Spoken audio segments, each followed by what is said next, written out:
Vasudevaya. Om Namo Bhagavate Vasudevaya. Narayanam Namaskritya Naram Chaiva Narotamam Devim Saraswatim Vyasam Tato Jayam Udirayet.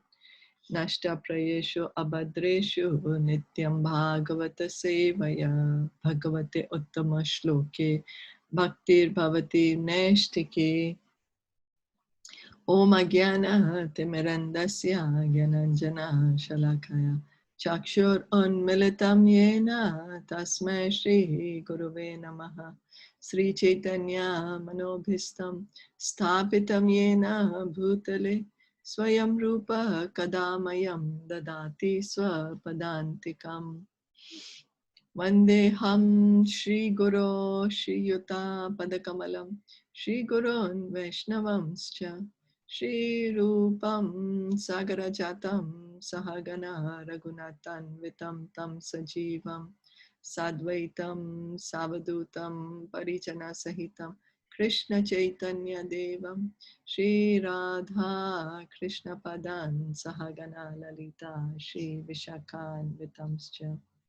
He Krishna Karuna Sindhu Dinabandho Jagatpate Gopesha Gopika Kanta Radha Kanta Namostate Tapta Kanchana Gaurangi Radhe Vrindavaneshwari Rishabhanu Sute Devi Pranamami Hari Priye Nama Om Vishnu Padaya Krishna Pristhaya Bhutale Srimate Bhaktivedanta Swami Iti Namine Namaste Saraswati Deve Gauravani Pricharine Nirviseshasha Shunyavadi Paschatya Deshatarine Vanchakalpa Tarubhyascha Kripa Sindhu Bhaevacha Patitanam Pavanebhyo Vaishnavebhyo Namo Namaha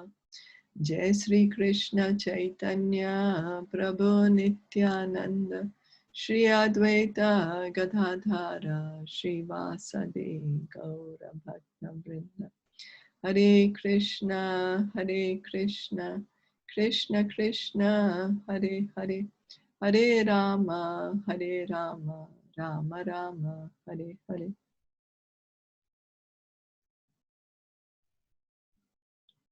So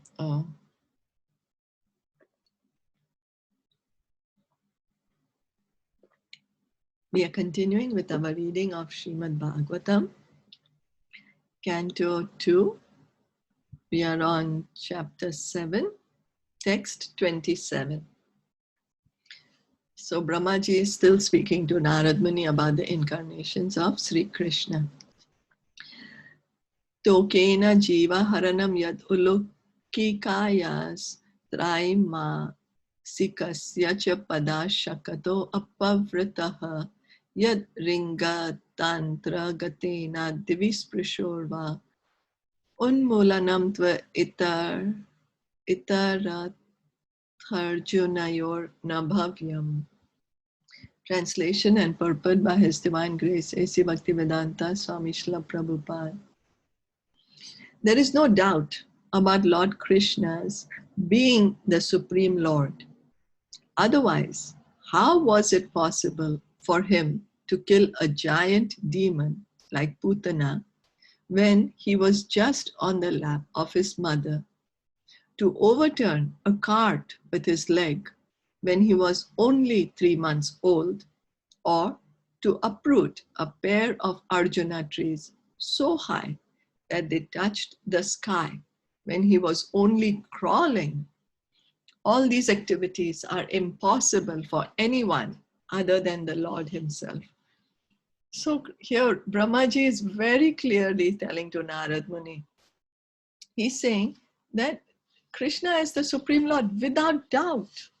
His activities show that how he was just a baby, he was a baby who's drinking his breast milk from his mother, very few, like, very, very young, very small baby. And he killed Putana. And then he was still a baby. He killed cart demon, Shakatasur, just with his leg. He hit the cart, and the whole cart with so many heavy utensils fell down, and the demon died. He was only 3 months old that time. And then in the Damodar Leela, we see that he broke the Arjuna trees. He was crawling at that time, and he broke the 2 huge Arjuna trees. And Brahmaji saying, these activities are impossible for anyone other than the Lord to perform. So even Brahmaji cannot perform these activities. Even Lord Shiva cannot perform these activities. Only Krishna can, and so he is the Supreme Lord. One cannot manufacture a god by one's mental speculation or by numerical votes, as has become a practice for the less intelligent class of men. God is God eternally, and an ordinary living entity is eternally a part and parcel of God. So here Prabhupada is saying it's not that somebody just thinks I'm God and then you become God. Like that, then we're all thinking we are God, but in fact we are not God. In actuality, we are not God. We are just tiny, very tiny, minute particles, parts of Krishna. Or if we take a voting and say, oh, so many, maybe 1 million people are voting for me that I'm become God, but that is not going to make me God. No matter how many people, even if 2 million people, 7 billion people vote for me, I can still never become God. Only Krishna is God. None of us can become God.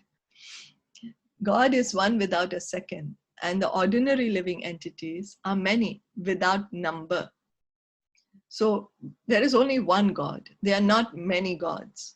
God means only one. But the living entities, they are unlimited, so many, unlimited. All such living entities are maintained by God himself.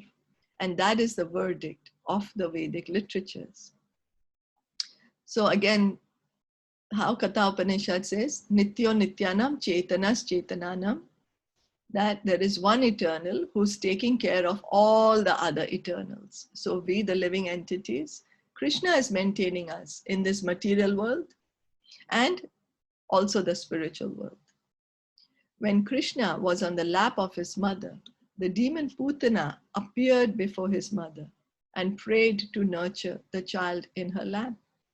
Mother Yashoda agreed, and the child was transferred onto the lap of Putana, who was in the garb of a respectable lady.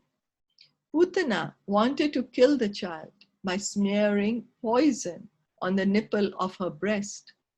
But when everything was complete, the Lord sucked her breast along with her very air of life, and the demon's gigantic body, said to be as long as 6 miles, fell down.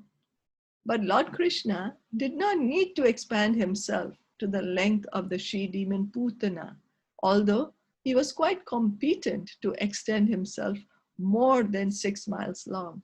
So when Krishna sucked out the life air of Putana, he was a tiny baby, almost a newborn baby.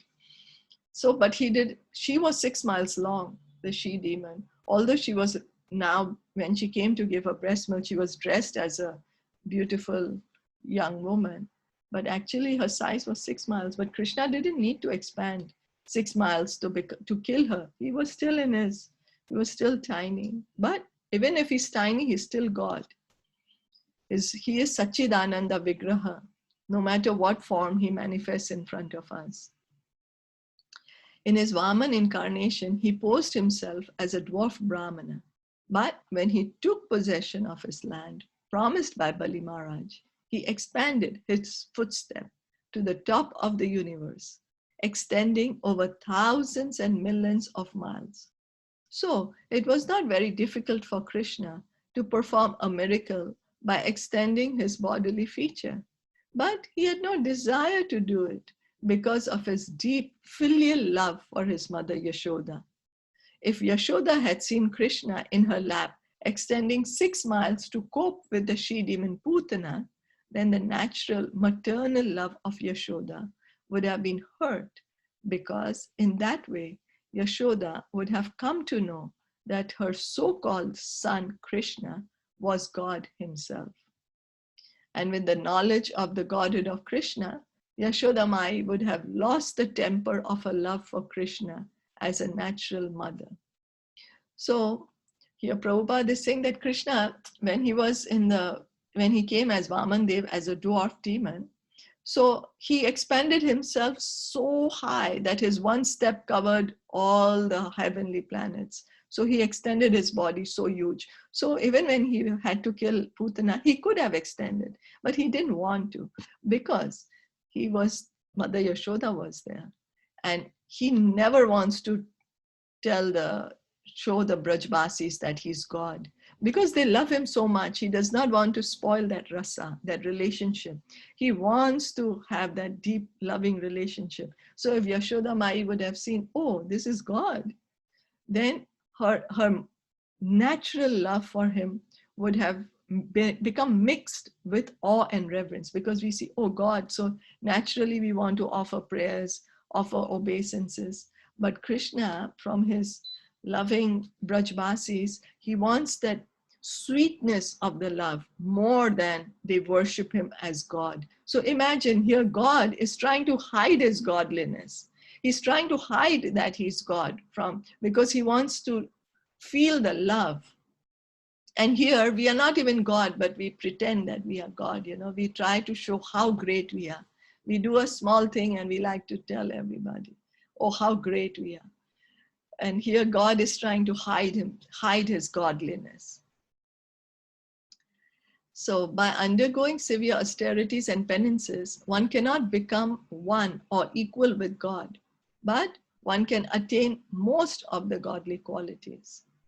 A living being can attain godly qualities to a large extent, but he cannot become God, whereas Krishna, without undergoing any type of penance, is God always, either in the lap of his mother or growing up or at any stage of growth.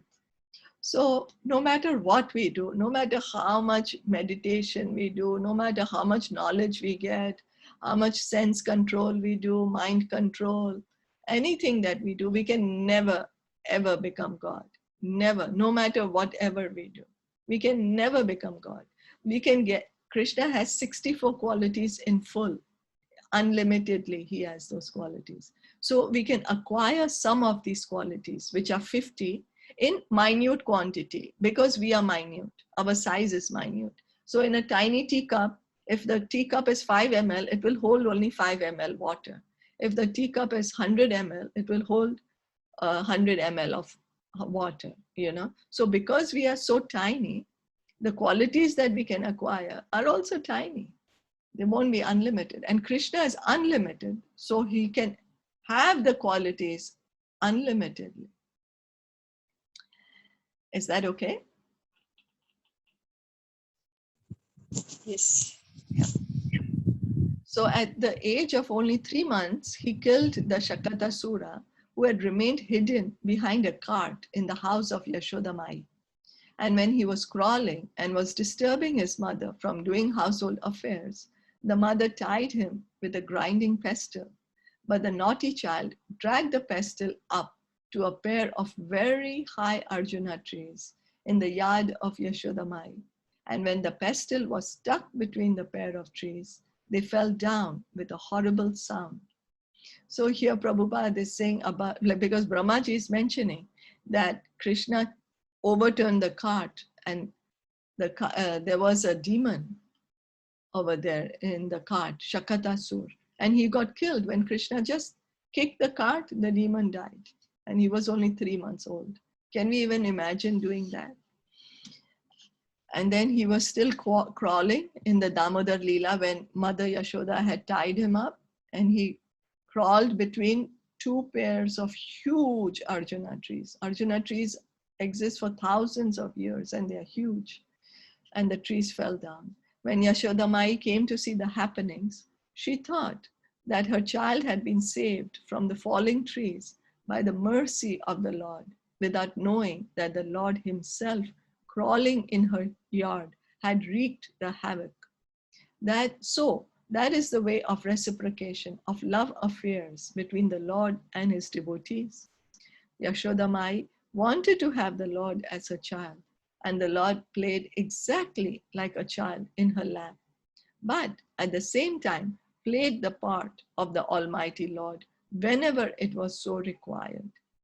The beauty of such pastimes was that the Lord fulfilled everyone's desire. In the case of felling the gigantic Arjuna trees, the Lord's mission was to deliver the two sons of Kuvera, who were condemned to become trees by the curse of Narad, as well as to play like a crawling child in the yard of Yashoda, who took transcendental pleasure in seeing such activities of the Lord in the very yard of her home. The Lord in any condition is Lord of the universe, and he can act as such in any form, gigantic or small, as he likes. So if Krishna wants, he can become small. If he likes, he can become huge, depending on the situation. He sees how to best perform his leelas. By performing the leela of the falling of the Arjuna trees, he kept the promise of Narad Muni to deliver the sons of Kuvera, And then also he gave pleasure to Yashoda Mai because he was seeing he's crawling in the yard as a baby. So parents naturally feel affection when the young children are crawling. We feel all excited. So same way, Yashoda Mai is also excited when she sees Krishna crawling like a baby. So text 28. Yadvai vraje vraja pashun visha toya pitan palamstva ajivayad anugraha drishti vrishtaya takchudaye ati visha virya velola jivam uta uchata yishyad uragam viharan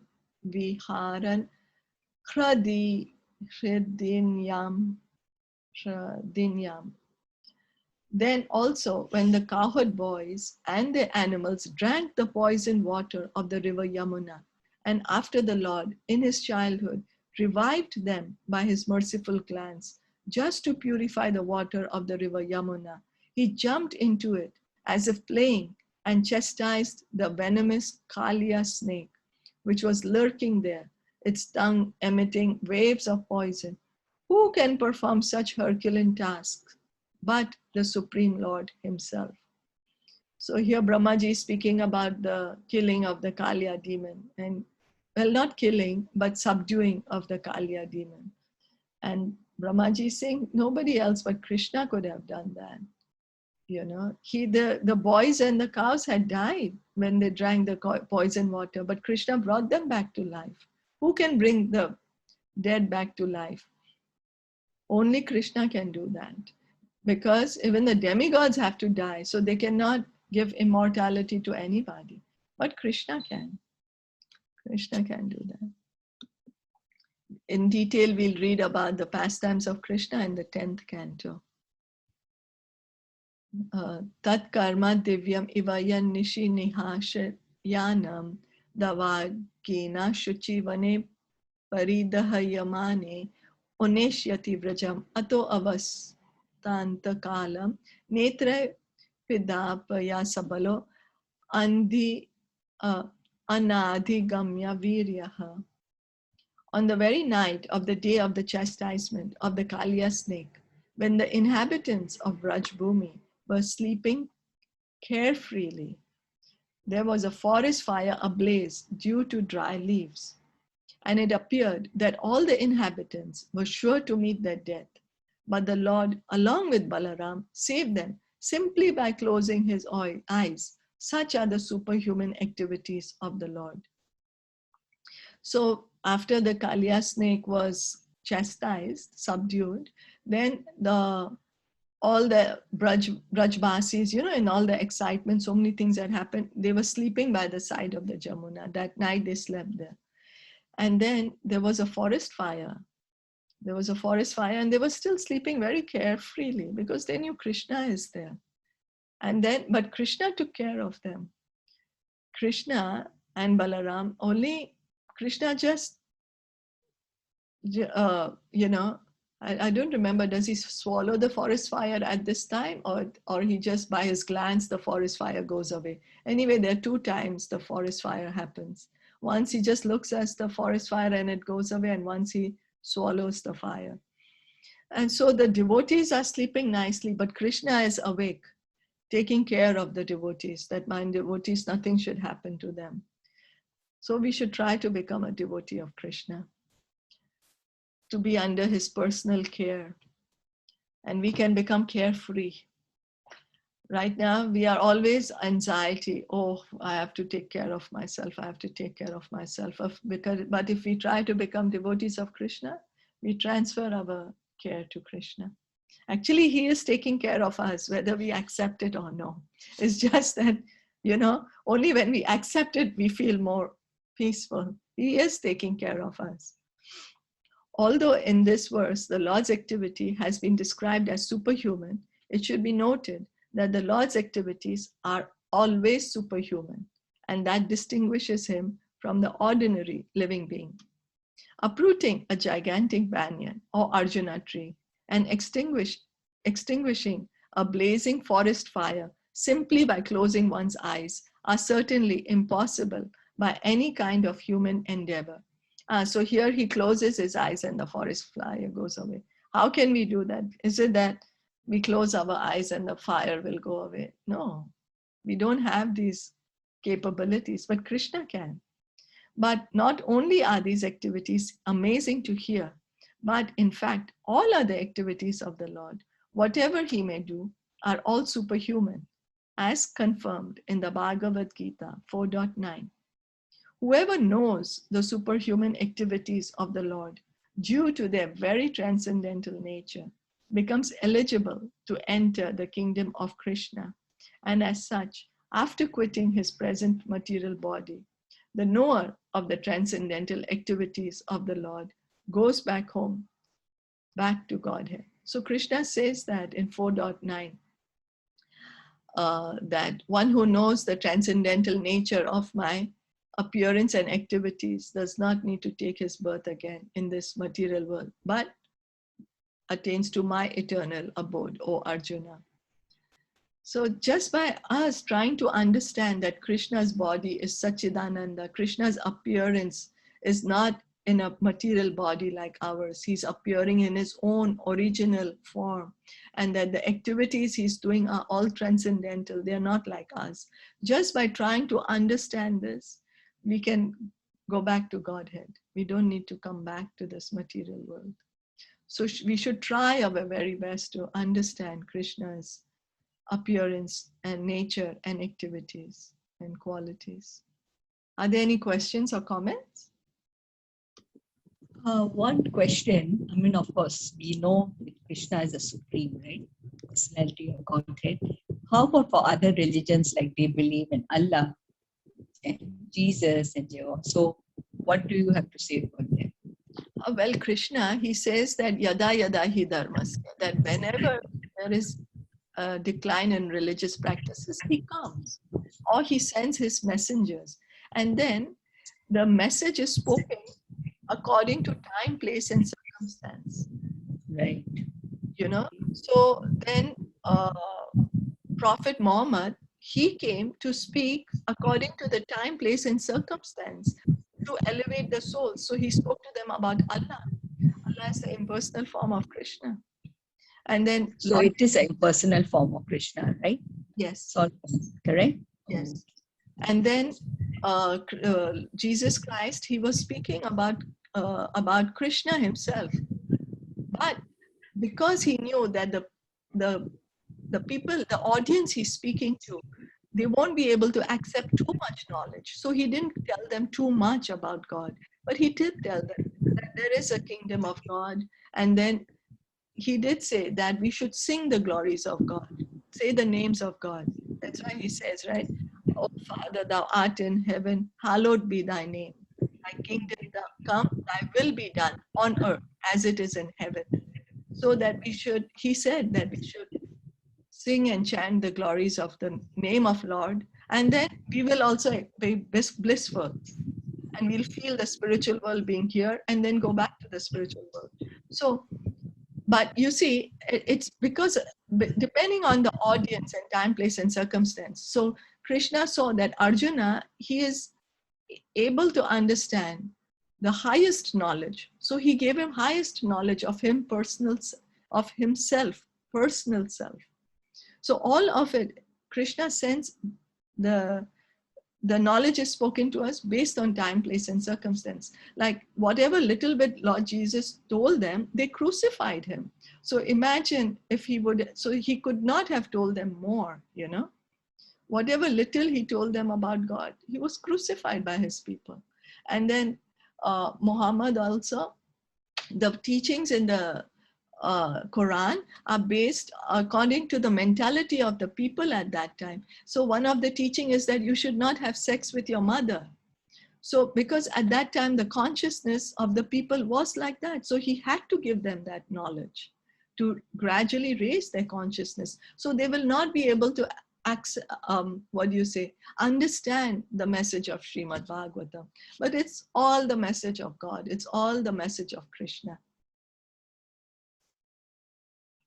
Is that okay? Yes, yes, yeah. And then if somebody wants to, if somebody is a Christian, we should encourage them. Become a very good Christian. Follow in truth the teachings of Lord Jesus Christ. Really follow it. Jesus Christ's first commandment is thou shalt not kill. And so follow that. Don't kill animals. Become vegetarian. If you're a Muslim, become a true Muslim. Become a lover of God. Even Lord Jesus came to teach love of God. So the aim of religion is just to love God, you know. So, yeah, because God is not sectarian, you know.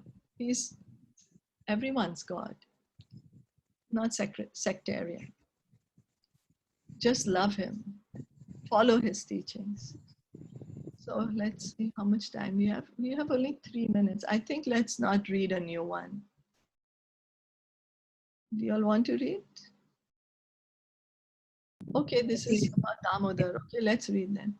Granita yadyad upabandhanam amushya mata shulbam uttasya na tu tattad amushya mati yajrim bhato asya vadane bhuvanani gopi Samik Vikshya Shankita Mana Pratibodhitasit. When the cowherd woman, Krishna's foster mother Yashoda, was trying to tie the hands of her son with ropes, she found the rope to be always insufficient in length. And when she finally gave up, Lord Krishna, by and by, opened his mouth, wherein the mother found all the universes situated.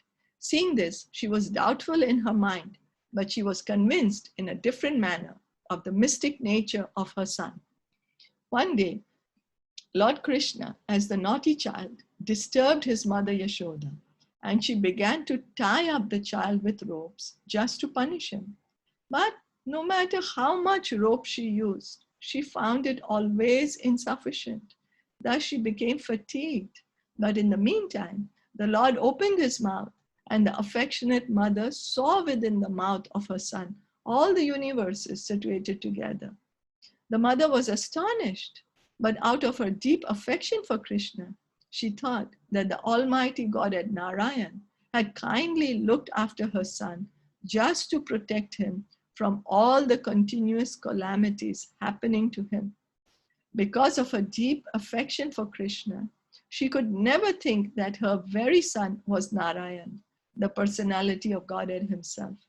That is the action of Yoga Maya, the internal potency of the Supreme Lord, which acts to perfect all the pastimes of the Lord with his different types of devotees.